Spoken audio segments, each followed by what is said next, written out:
O integral que calculamos em vídeos anteriores designa-se por integral de Riemann e aquilo de que vamos falar aqui é da sua aplicação para o caso geral. Convém dizer que Riemann é o nome de um matemático alemão que viveu no século XIX. Então, consideremos uma função, por exemplo, aquela cujo gráfico está aqui marcado, que designamos genericamente por f de x, e suponhamos que queremos calcular a área que fica entre o gráfico da função e o eixo do x. Então, o que fazemos é dividir o intervalo AB, não é? Se a área se referir ao intervalo de valores de x a AB, em n partes iguais, e a medida de cada uma dessas partes designamos por delta x. Depois obtemos retângulos cuja base é essa medida delta x e cuja altura é definida, por exemplo, usando o valor da função no ponto, no vértice inferior direito do retângulo. Então, o valor da função aqui, no ponto xn, que é conhecido com o ponto B, é este, e, portanto, a altura do retângulo é esta. E, conhecendo a altura e conhecendo a base, nós podemos calcular a área. Uma vez que temos n retângulos,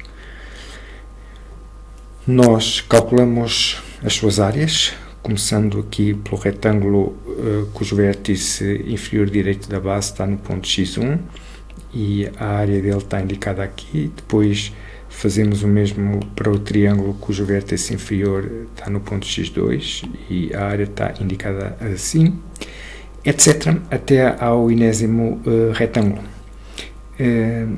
Podemos abreviar este somatório finito, observando que entre cada uma destas parcelas o que muda é este subíndice, e então usamos o operador sigma com o i, o subíndice, variando de 1 até n, o que permite produzir as parcelas que estão na expressão acima e representa também a sua soma.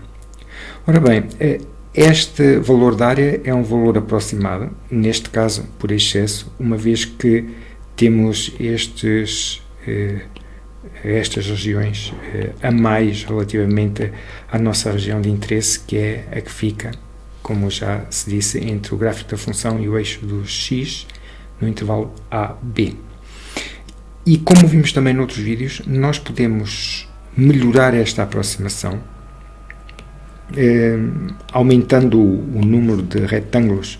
Por exemplo, se em vez de um retângulo aqui tivermos 2 retângulos e calcularmos as suas áreas, podemos ver que cometemos um erro inferior, porque já nós estamos a contar a área desta região. E se, enfim, o fizermos para os retângulos todos que estão marcados aqui, e se em vez de duplicarmos o número, triplicarmos, quadriplicarmos, etc., se começarmos a usar um número de retângulos muito grande, a orla superior da região definida por estes retângulos começa a ficar colada à nossa curva. Portanto, podemos ver aqui que o erro tende para zero se o nosso gráfico for uma curva suave como esta é. E então a conclusão disto é que, se calcularmos o limite quando o n tende para infinito, sendo n o número de retângulos, e se este limite existir, nós designamos-lo por integral definido de Riemann da função f de x no intervalo AB, e ele é representado por esta notação, em que este s alongado faz as vezes deste operador sigma.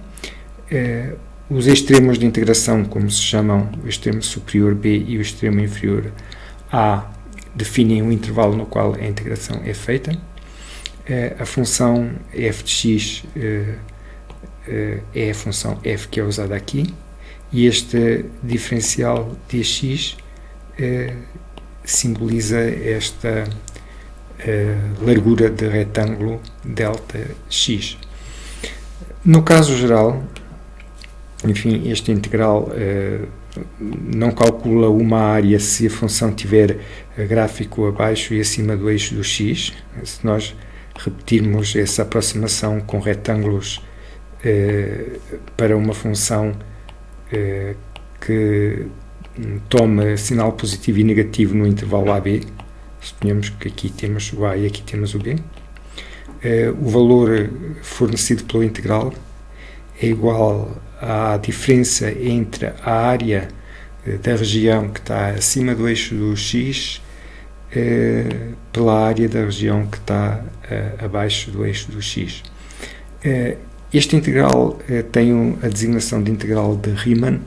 Ele está associado à formalização e à resolução de bastantes problemas da física e da engenharia, mas existem outros tipos de integrais de que nós não vamos falar na disciplina de cálculo 1.